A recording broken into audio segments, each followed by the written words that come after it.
Théorème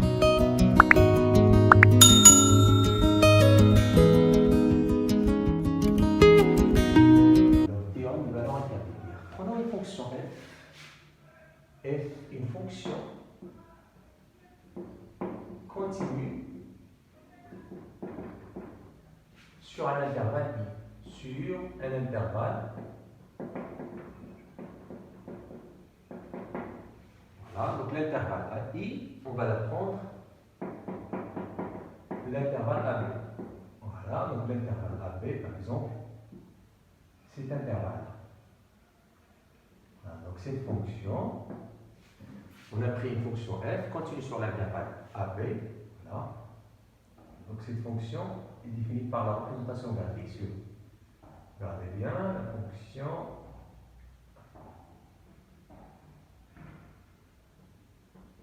Voilà.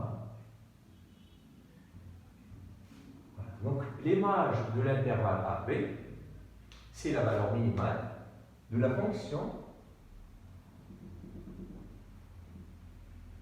et la valeur maximale de la fonction.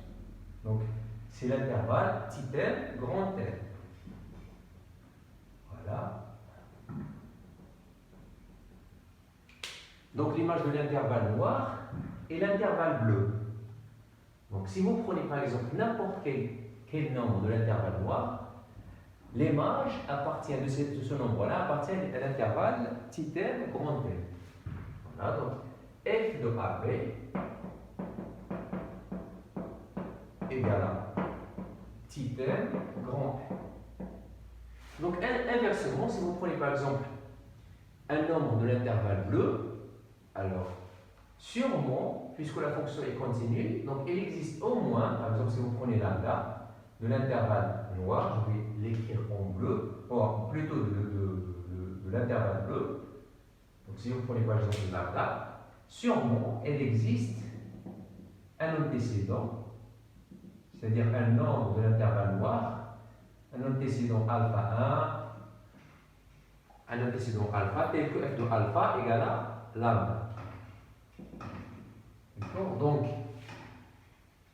remarquez bien que f de A et f de B, f de A et f de B appartiennent à l'intervalle bleu, c'est-à-dire f de B et f de A, ce sont deux nombres de l'intervalle n, petit m, grand M. Voilà, donc, théorème des valeurs intermédiaires ne dit que quel que soit lambda de l'intervalle bleu, c'est-à-dire l'intervalle image, il existe au moins un antécédent pour la note alpha de l'intervalle AB tel que f de alpha égale à lambda. On peut dire aussi que quel que soit lambda de l'intervalle bleu, c'est-à-dire de l'intervalle m petit m grand M, f de x égale à lambda admet au moins une solution. Une solution dans l'intervalle AB. Donc c'est ça le théorème des valeurs intermédiaires. En particulier, si vous prenez une fonction continue sur l'intervalle AB, et en plus de ça, lambda entre f de A et f de B, alors sûrement f de x égale à lambda admet au moins une solution dans l'intervalle A. Puisque lambda entre f de A et f de B, alors lambda appartient à l'image, c'est-à-dire appartient à l'intervalle bleu, petit m, grand M. Vous voyez, donc quel que soit lambda entre f de A et f de B, alors sûrement f de x égale à lambda admet au moins une solution. Ici, vous avez la fonction est strictement monotone, c'est-à-dire strictement croissante ou bien strictement décroissante. Là, vous dites que l'équation f de x égale à lambda admet seulement une solution. Pourquoi? Par exemple, si vous prenez une fonction strictement décroissante, oui, sur l'intervalle AB. Regardez bien que l'image de AB, c'est toujours la valeur minimale et la valeur maximale. Donc l'image, je vais la colorer en bleu.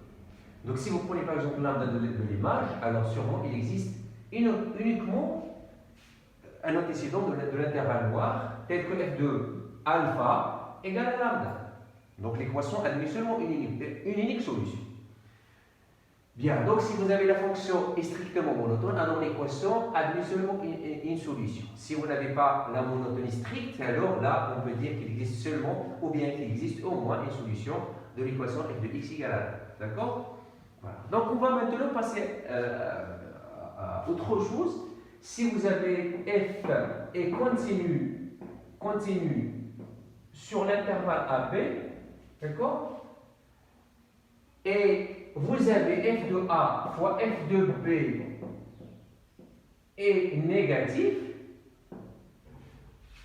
alors on remarque que puisque f de A et f de B est négatif, c'est-à-dire 0, on se trouve entre f de A et f de B. Et puisque 0 se trouve entre f de A et f de B, donc sûrement 0 appartient à l'image de AB. Donc, on dit que f de x égale à 0 admet une solution, ou bien au moins une solution, dans AB. Si vous avez f, si f est strictement monotone, alors f de x égale à 0 admet une seule solution dans AB. Voilà, donc c'est ça le théorème des valeurs intermédiaires. Si vous avez une fonction continue sur l'intervalle AB, si vous avez f de A fois f de B est strictement négative, alors vous dites que l'équation f de x égale à 0 admet une solution dans l'intervalle ouvert. Pourquoi? Parce que on a l'égalité stricte, donc A et B ne sont pas des solutions.